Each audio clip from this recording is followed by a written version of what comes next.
Hi ಸ್ನೇಹಿತರೆ, ನಾನು Ragigudda double decker flavour ಮೇಲಿಂದ ಹೆಂಗೆ ಬರ್ತಾಯಿದ್ದೀನಿ. ಸ್ಟ್ರೇಟಾಗಿ ಹೋದರೆ ನಾವು ಎಲೆಕ್ಟ್ರಿಸಿಟಿ ಕಡೆ ಹೋಗ್ತೀವಿ. ಲೆಫ್ಟಲ್ಲಿ ಬಂದರೆ HSR ಲೇಔಟ್ ಕಡೆ ನಾವು ಹೋಗ್ಬೋದು. ಸೊ ನಾನು ಅಬ್ಸರ್ವ್ ಮಾಡಿರೋದು ಏನಪ್ಪ ಅಂತಂದರೆ, ಇಲ್ಲಿ ನೋಡಿ ಇವಾಗ ಕಾಣಿಸ್ತದೆ ಲೆಫ್ಟ್ ಸೈಡಲ್ಲಿ ಮೆಟ್ರೋ ಸ್ಟೇಷನ್ ನಡೀತಾ ಇದೆ. ಕೆಳಗಡೆ ಸಿಲ್ಕ್ ಬೋರ್ಡ್ ಇದು ಇನ್ನು ಈ ಸ್ಟೇಷನ್ ನಡೀತಾ ಇದೆ, ಮೆಟ್ರೋ ಸ್ಟೇಷನ್ನು ಆಗ್ತಾಯಿದೆ. ಅದರಿಂದ ಸ್ವಲ್ಪ ಮುಂದೆ ಒಂದು ಲೆಫ್ಟ್ ಸೈಡಲ್ಲಿ ನಿಮ್ಗೆ ಕಾಣಿಸ್ತಾ ಇರ್ಬೋದು ಗ್ಲಾಸ್ ಬಿಲ್ಡಿಂಗು. ಆ ಬಿಲ್ಡಿಂಗ್ ಆದ ತಕ್ಷಣವೇ ನೆಕ್ಸ್ಟ್ ಬಿಲ್ಡಿಂಗು ಕನ್ಸ್ಟ್ರಕ್ಷನ್ ನಡೀತಾ ಇದೆ.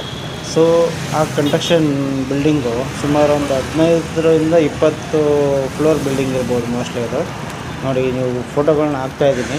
ಬೈ ಚಾನ್ಸ್ ಅದು ಬಿಲ್ಡಿಂಗ್ ಫೇಲ್ಯೂರ್ ಆಗಿ ಏನಾದರೂ ಡ್ಯಾಮೇಜಸ್ ಆಗಿ ಬಿತ್ತಪ್ಪ ಅಂತಂದರೆ ಎಷ್ಟು ಹಾನಿ ಆಗುತ್ತೆ ಅಂತಂದರೆ, ಈಗ ಫ್ಲೇವರ್ ಕೂಡ ನಾವು ಹೋಗ್ತಿರೋ ಫ್ಲೇವರ್ ಕೂಡ ಹಾನಿ ಆಗುತ್ತೆ, ಮೆಟ್ರೋ ಲೈನ್ ಕೂಡ ಹಾಳಾಗುತ್ತೆ. ಆ ಕಡೆಯೂ ಒಂದು ಇದು ಇದೆ ಫ್ಲೇವರು, ಅದು ಕೂಡ ಡ್ಯಾಮೇಜಸ್ ಆಗೋ ಚಾನ್ಸಸ್ ಇದೆ.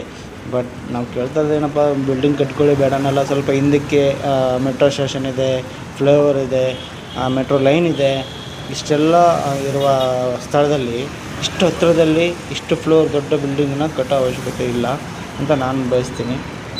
ಇದಕ್ಕೆ ಸಂಬಂಧಪಟ್ಟವರು ಯಾರು ಅಂತ ಗೊತ್ತಿಲ್ಲ, ಬಟ್ ನೋಡಿ.